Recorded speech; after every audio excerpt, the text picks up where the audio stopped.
ही नहीं है वैज्ञानिकों के, डॉक्टरों के। लोगों ने मान लिया, लोगों ने समझा नहीं हमको। और उसको मारो चमचा, हाँ पटक करो चमचा वाले बाबा की।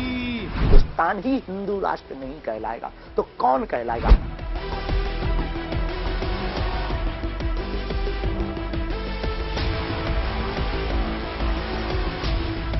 सनातन हमारा एकमात्र लक्ष्य, हिंदू राष्ट्र हमारा एकमात्र लक्ष्य।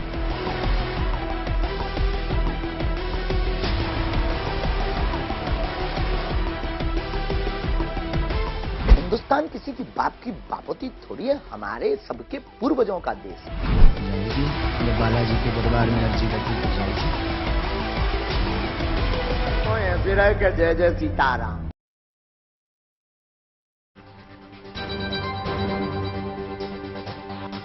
नमस्कार, मैं हूं आपके साथ शगुफ्ता साहिल देवा। आप देख रहे हैं जीएनटी स्पेशल। जीएनटी स्पेशल में आज बात बागेश्वर धाम के पीठाधीश्वर पंडित धीरेन्द्र शास्त्री की करते हैं। बाबा बागेश्वर एक अरसे से लगातार सुर्खियों में बने हुए हैं, लेकिन देखा यह गया है कि जैसे जैसे बाबा से जुड़े विवाद सामने आते रहे हैं, वैसे वैसे उनकी लोकप्रियता का मीटर लगातार ऊपर चलता चला गया। आज गुड न्यूज टुडे ने पंडित धीरेन्द्र शास्त्री से एक्सक्लूसिव बातचीत की है। बाबा की सनातन वाली मुहिम से लेकर उनके घर वापसी वाले एजेंडा तक हमने उनसे जुड़े तमाम मुद्दों पर बाबा से सवाल किए हैं और बाबा बागेश्वर ने हर सवाल का बड़ी ही बेबाकी के साथ जवाब दिया। आइए आपको दिखाते हैं बाबा बागेश्वर का ये एक्सक्लूसिव इंटरव्यू।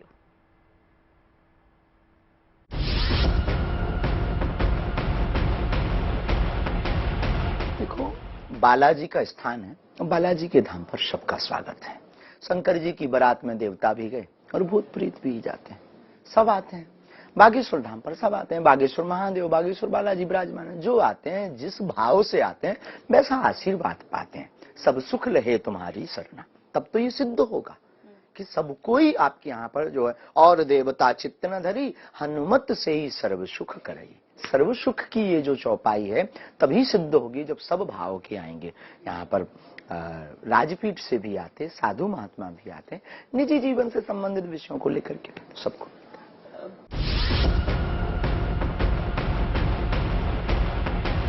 पहली बात तो, कोई सनातन के अलावा दूसरा धर्म ही नहीं, पंथ है।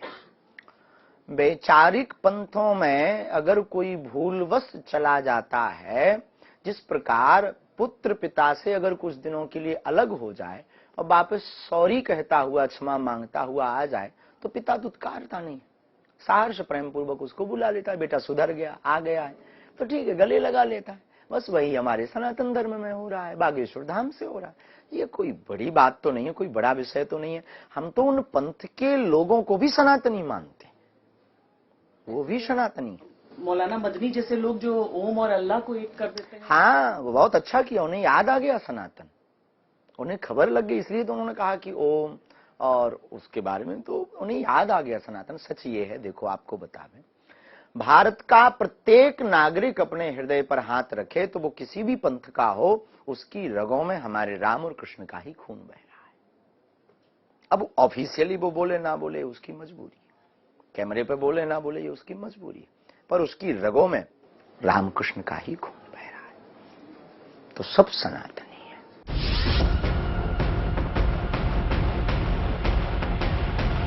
कोई अलग नहीं। आए, हनुमान चालीसा का पाठ करवाया, मस्तक पर सनातनीय प्रतीक के रूप में जो तिलक है, भाल पर तिलक का विधान है, उस तिलक को लगाते हैं और भगवान के सामने प्रायश्चित करवाते, गंगा जल छिड़कवाते हैं, गंगा जल का पान करवाते हैं। गंगा ही एक ऐसी पवित्र नदी है, पवित्र नदी है जिसके स्पर्श से पापी भी तर जाता है। तो जो वैचारिक बदल चुके थे, क्या उनकी बुद्धि शुद्ध नहीं होगी? बिल्कुल होगी। इसलिए गंगा जलपान कर।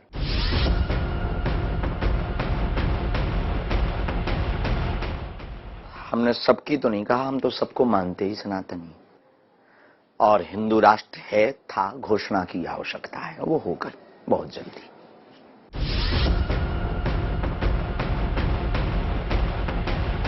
कोई जाति का अंश नहीं, सब प्रकार के लोग होते हैं सभी में। हमारी यात्रा में जाति को महत्वता ही नहीं है। हिंदुत्व और सनातनी को, धर्म को महत्वता है और मानवता को महत्वता है। हम तो मुसलमान का भी विरोध नहीं करते, ईसाइयों का भी विरोध नहीं करते, उनका भी स्वागत। हमारे यहाँ तो सब, कोई मंगलवार को आकर देखे तो सब पंथों के लोग आपको नजर आएंगे, यहाँ पर सब पंथों के आपको नजर आएंगे और सब प्रणाम करते हैं, सबका स्वागत है। और हम तो प्रत्येक भारतवासी को आह्वान करेंगे, आओ सनातन में चले। अन्य पंथों के लोगों को भी कहेंगे, आओ वापसी, आनंद। यहाँ देखो तो कितना रस है, कभी देखें? रस का मतलब भीड़ नहीं, रस का मतलब आनंद, रस का मतलब सनातन कितना व्यापक धर्म है। वसुदेव कुटुंबकम, उदार चरिता नाम, विश्व का कल्याण हो। एक सनातन ही तो है जो विश्व कल्याण की कामना करता, विश्व में मंगल हो। एक सनातन ही तो है जो विश्व की मंगल की कामना करता, विश्व में शांति हो। एक सनातन ही तो है जो विश्व में शांति चाहता है। तो हमने कभी किसी पंथ का विरोध नहीं किया। और कोई अगर साहब, राम जी के शरण में विभीषण जी आए थे, क्या भगा देते? राम जी आ गए तो आओ भी, वेलकम है, स्वागत है। उसी प्रकार अगर कोई आ जाता है तो स्वागत है।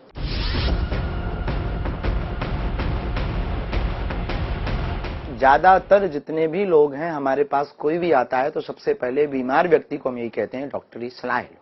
अच्छा, आप कहते हैं? हाँ, दुआ और दवा, हम दोनों के पक्ष। आप पहले, लोगों ने अंध बातें सुनकर के हमारा विरोध किया है, अभी हमको समझा ही नहीं है।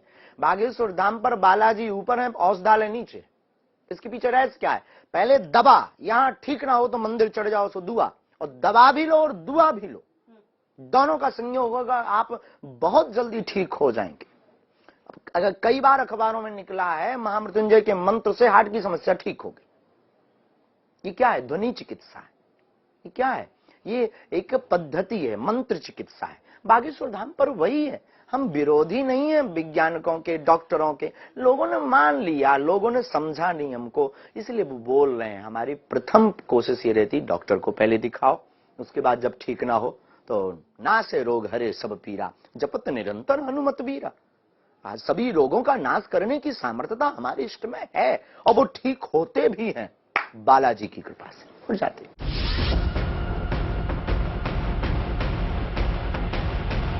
2-3 घंटा जब समय मिलता है। आज 5:30 बजे गए सुबह, 6:30 ऊपर पहुंच पाए, मिलते 6:30 पहुंच पाए, जहाँ छोटा सा स्थान बना है। और फिर आ गए थे 11-12 बजे, फिर बैठ गए थे। तो कुछ लोगों को वहां बैठक करना, यज्ञ की व्यवस्था जो हुई है यज्ञ, उसके सामान को वापस करना। धीरे धीरे फिर नीचे आ गए। जिंदगी में सोचते तो रहना ही है, जितनी श्वास है, जितना समय है, समाज सेवा और सनातन के लिए लगा पावे। हमें लगता है कि बहुत कम समय में हमें बहुत लंबी यात्रा तय करनी है सनातन के लिए। इसलिए हम कोशिश करते हैं कि शरीर के लिए उतना भोजन जरूरी जितने से जिया जा सके। हम खाने के लिए नहीं जीते, जीने के लिए खाते।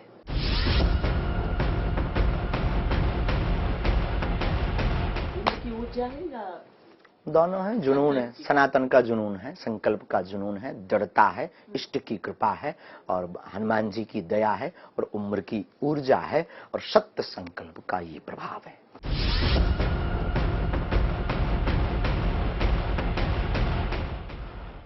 देखो, हमारा सनातन धर्म हिंसा की बात ही नहीं करता, अहिंसा परमो धर्म। हम, अगर आप हम पर आरोप लगाएंगे कि आप भी तो माला भाला की बात करते हैं, तो इस पर हमारा सीधा सिद्धांत मत सदैव यही रहा, भाला का अर्थ लोगों को दंडित करना नहीं, उनको उनकी असलियत बता करके झुकाना, आत्मरक्षा। तो गौ माता के लिए रक्षार्थ बहुत जरूरी है, परंतु शास्त्र ये भी कहता आतताई बधारणा। हम नहीं कहते, शास्त्र तो कहता है आतताई बधारणा। रावण जब नहीं माना, देखो भाई, एक व्यक्ति से अगर पूरा देश दूषित हो तो ऐसे व्यक्ति का वध ही उचित है।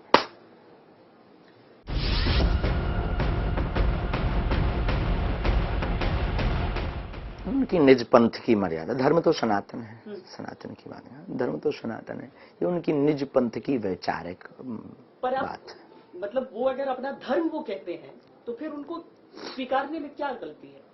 जैसे आप पंथ कह रहे हैं, वो कहते हैं हमारा मजहब है। हमारे गांव में एक पागल था, वो अपने आप को प्रधानमंत्री कहता था, मर गया बेचारा। अब उसके कहने से वो प्रधानमंत्री थोड़ी हो गया। आजकल बचा नहीं है, अगर वो होता जिंदा तो हम आपकी मुलाकात करवाते। तो वो अपने आप को प्रधानमंत्री कहे, हम मिलते थे, साहब कैसे हो, क्या बन गए, प्रधानमंत्री हो गया। अब आप क्या कहोगे ऐसे लोगों को?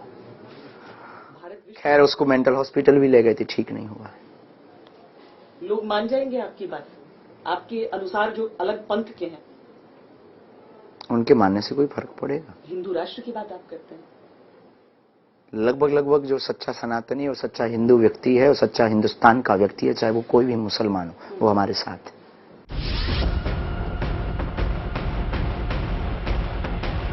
राष्ट्र हितैषी और सामाजिक समरसता हितैषी आंदोलन। इसके लिए भी आपको राजनेताओं का साथ नहीं चाहिए? बिल्कुल भी नहीं, क्या आवश्यकता है? आप साथ देंगे राजनेताओं का? बहुत सारे लोग बोलते हैं कि हम उनके साथ आशीर्वाद देते हैं, आपको भी दे रहे हैं, आपका भी मंगल हो, आपकी टीम को भी दे रहे हैं, जो आता है उसको आशीर्वाद देते हैं। हम तो घोषणा भी कर चुके हैं, हमारे पास राजनीतिक सपोर्ट के उद्देश्य से आना भी मत, आशीर्वाद की भावना ये इस आयोजन के अंतिम दिन में हमने कहा भी है। हमारा ऐसा कोई भाव नहीं, हम क्यों साथ देंगे? बालाजी सबका साथ देंगे ना। हम कौन होते हैं? हम एक भारत के सिर्फ नागरिक हैं। हम कोई पॉलिटिक्स नहीं है, हम कोई विचारधारा नहीं है, हम कोई बहुत बड़ी टीम नहीं है, हम कोई बहुत बड़ा संघ नहीं है, हम कोई बहुत बड़ी लॉबी नहीं है। हम एक भारतीय नागरिक हैं, आम नागरिक।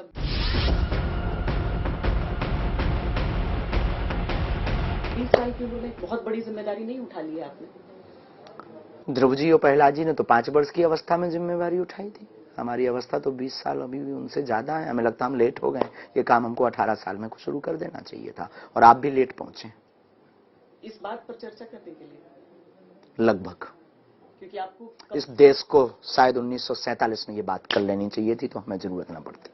इस देश को 1947 में हिंदू राष्ट्र घोषित कर देना चाहिए था, ताकि ये विवाद, ये बार बार हमारे ऊपर आरोप प्रत्यारोप और बार बार हमको फंसाना और बार बार हमको घेरे में घेर करके हमको नीचा दिखाने की कोशिश ना की जाती। इस बात को 1947 में घोषित कर देना चाहिए था, भारत को हिंदू राष्ट्र। जब भारत के टुकड़े टुकड़े, अटक से कटक तक के भारत के टुकड़े टुकड़े हो रहे थे, जब अखंड भारत कट रहा था, तभी हिंदुस्तान ही हिंदू राष्ट्र नहीं कहलाएगा तो कौन कहलाएगा? हमें लगता कि तुम लेट हो बहन, और हम लेट हैं, और भारत का एक एक हिंदू व्यक्ति लेट हो रहा है, और दिन पे दिन लेट हो रहा है, जो हिंदू राष्ट्र के लिए समर्थन नहीं कर रहा है।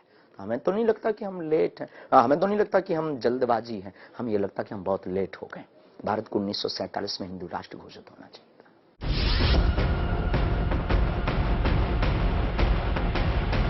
सनातन हमारा एकमात्र लक्ष्य, हिंदू राष्ट्र हमारा एकमात्र लक्ष्य। आलोचना से भी कोई असर नहीं? बिल्कुल भी नहीं, मुस्कुराते हैं आलोचना से। भगवान राम को भी लोग गालियां देते थे, हम तो आम हैं, हमें कोई मतलब फर्क भी नहीं पड़ता। Thank you very much, same to you बोल देते हैं रात को एकदम से। 11 बजे जब 12, 1, 2 बजे जाते हैं ना, हम बोल देते हैं सबको सेम टू यू। उनकी गाली उनको मुबारक।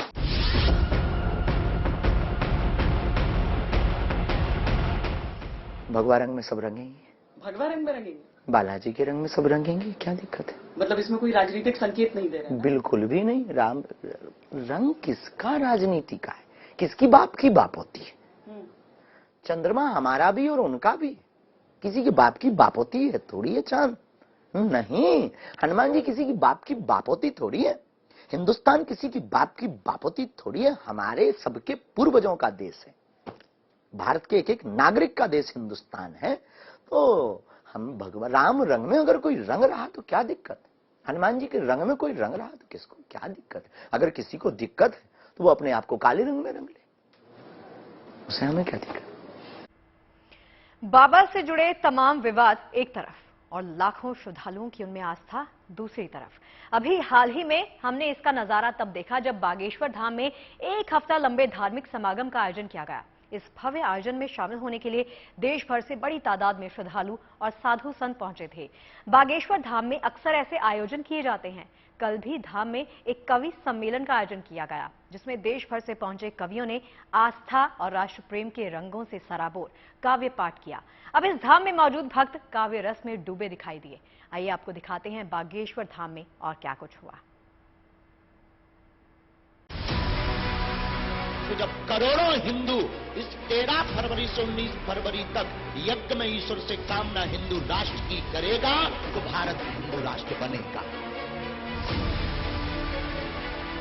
हम कोई ईश्वर नहीं, हम कोई भगवान नहीं, जो है हम वो हैं। आस्था है, भरोसा है, साथ ही चमत्कार के दावे हैं।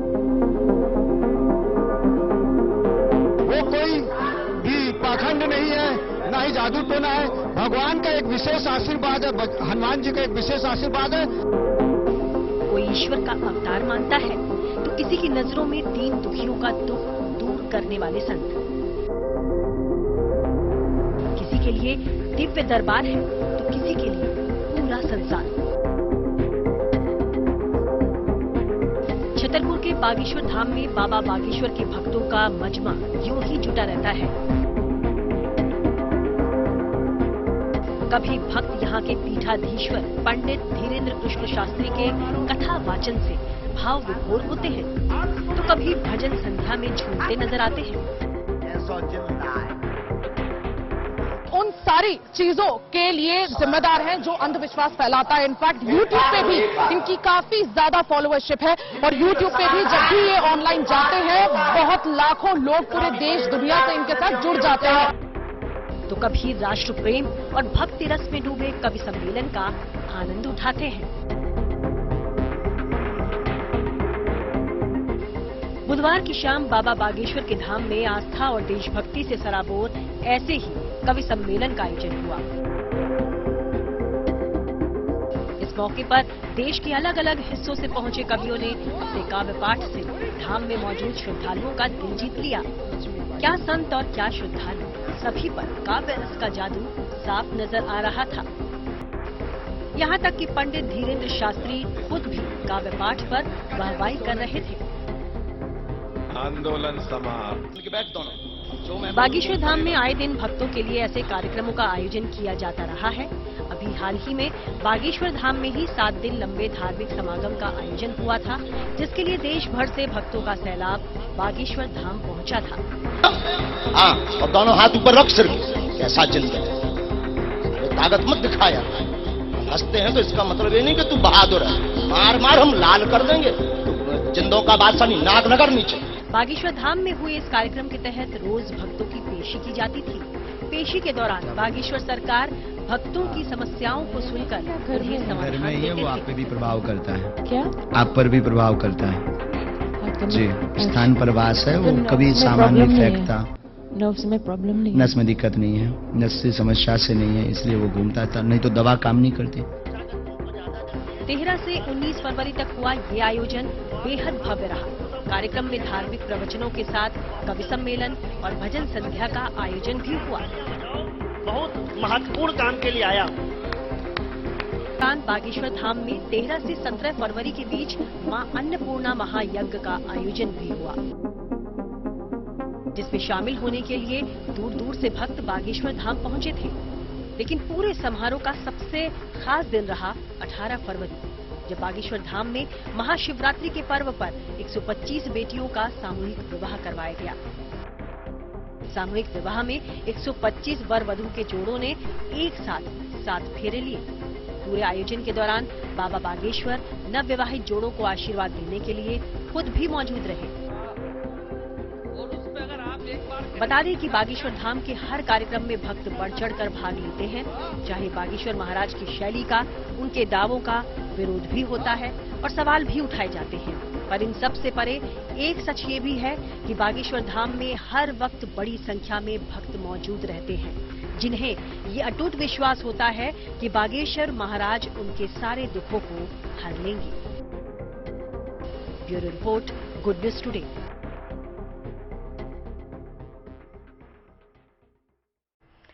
देखिए, यूं तो अलग अलग मंचों पर पंडित धीरेन्द्र शास्त्री के सामने बड़ी हस्तियों को नतमस्तक होते देखा गया है, लेकिन लगता है कि बीजेपी सांसद मनोज तिवारी बागेश्वर सरकार के सबसे बड़े मुरीद बन गए हैं।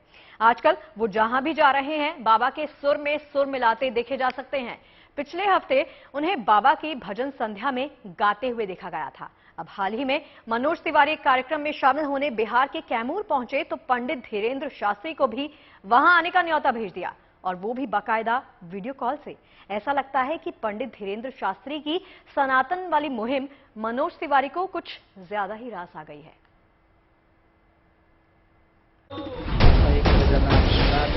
अभी कुछ ही दिन बीते हैं जब बीजेपी सांसद मनोज तिवारी बागेश्वर धाम में भक्ति के गीत गुनगुनाते नजर आए थे। अब मनोज तिवारी एक बार फिर बाबा बागेश्वर धाम के हक में राग छेड़ते दिख रहे हैं।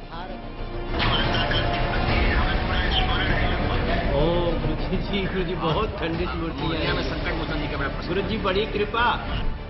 भोजपुरी गायक मनोज तिवारी अब की बार खालिस हिंदी में बाबा की हिंदुत्व वाली तान से तान मिला रहे हैं। आप बिल्कुल सही वहाँ से देख रहे हैं और जितना जल्दी होगा हम लोग करेंगे। और इसका आज आपने सबसे बात कर लिया, सब पे आपका आशीर्वाद बना रहे बालाजी। बागेश्वर धाम की जय। मनोज तिवारी मंगलवार की रात कैमूर जिले के मोहनिया शहर में एक होटल के उद्घाटन में मेहमान बनकर आए थे। बात छिड़ी और मौका मिला तो मनोज तिवारी बागेश्वर धाम के गुरु धीरेन्द्र शास्त्री से वीडियो कॉल कर आशीर्वाद लेने लगे। बातचीत चली तो मनोज तिवारी ने पंडित धीरेन्द्र शास्त्री को बिहार के कैमूर पधारने का न्योता तक दे डाला। कैमूर में सांसद मनोज तिवारी ने भारत का धार्मिक ताना बाना बदलने की बात पर संविधान का हवाला तो दिया, लेकिन साथ ही ये कहने से भी नहीं चूके कि हमारे देश में कुछ लोग हिंदुत्व नाम सुनते ही भड़क उठते हैं। हमारा देश वैसे संविधान से चलता है, तो अब संविधान की रूपरेखा में आगे क्या होगा ये तो हम नहीं बता सकते, मगर हम सबको अपनी सोच में सभी को अपने धर्म का पालन करना चाहिए। और साथ में ये हिंदुत्व ही बताता है, दूसरा धर्म नहीं बताता, कि हमें दूसरे धर्मों का भी सम्मान करना चाहिए। कुल मिलाकर मनोज तिवारी इन दिनों जहां भी जा रहे हैं, हिंदुत्व के समर्थन में वही गीत गुनगुना रहे हैं जो पंडित धीरेन्द्र शास्त्री ने बाबा बागेश्वर धाम के दरबार में गुनगुनाना शुरू किया था। से कामना हिंदू राष्ट्र की करेगा तो भारत हिंदू राष्ट्र बनेगा। पिछले काफी अरसे से पंडित धीरेन्द्र शास्त्री अलग अलग मंचों से सनातन से जुड़ी अपनी मुहिम को लगातार दोहराते दिख रहे हैं। बागेश्वर धाम में हाल ही में खत्म हुए 7 दिन के धार्मिक आयोजन के बाद एक बार फिर बागेश्वर धाम के पीठाधीश्वर धीरेन्द्र कृष्ण शास्त्री ने अपनी मांग दोहराई, लेकिन जरा अलग अंदाज में। भारत का प्रत्येक हिंदू, हिंदुस्तान का मतलब हिंदुओं का स्थान, हिंदुओं का स्थान हिंदुस्तान ही अगर हिंदू राष्ट्र नहीं कहलाएगा तो क्या बांग्लादेश कहलाएगा? बहुत छोटी सी बात है। यानी सवाल पूछा गया था बाबा की हिंदुत्व वाली मुहिम को लेकर, मगर बाबा धीरेन्द्र शास्त्री ने बांग्लादेश का जिक्र कर बात की धारा को ही मोड़ दिया। जाहिर है कि बाबा धीरेन्द्र शास्त्री अपने मिशन पर तेजी से जुटे हैं और उसे हर कीमत पर मुकम्मल करना चाहते हैं। छतरपुर में लोकेश और भोपाल से रविशपाल सिंह के साथ bureau report, good news today. और चलिए जीएनटी में फिलहाल के लिए इतना ही, इजाजत दीजिए, लेकिन खबरें लगातार जारी हैं। आप बने रहिए गुड न्यूज टुडे।